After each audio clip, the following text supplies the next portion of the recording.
Daniel Loeb's pressure on Yahoo was a very prominent example of shareholder activism in the tech sector.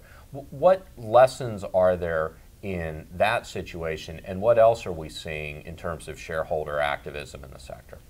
Well, David, it's a great question, because shareholder activism is something that we think is going to be increasingly playing a role in driving tech M&A and increasingly active here in Silicon Valley. I'd say the lessons are that tech companies are uniquely vulnerable to activists. Historically, they've had a lot of cash. That's a bit like an attractive nuisance to a shareholder activist. They've typically had weak anti-takeover defenses. Most Valley companies don't have a pill, most don't have a classified board. So unlike some of the bricks and mortar companies that we see, they don't have the takeover defenses.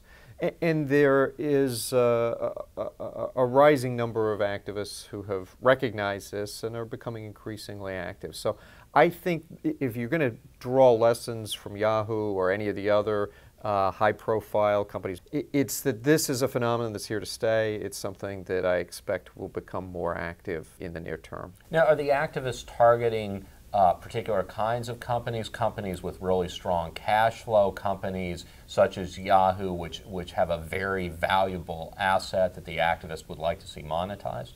Well, I think that the profile for a typical target is going to have some cash, or it's going to have an asset that could be sold, and that it's got to be underperforming. You're not going to go after a company that's in the top quartile of its peer group.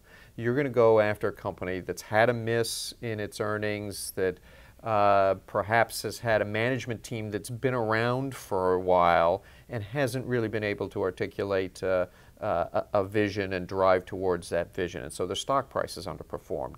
That's the classic combination: cash rich, available to be sold because it's trading at a discount to its peers, and perhaps a little bit of underperformance in its stock price.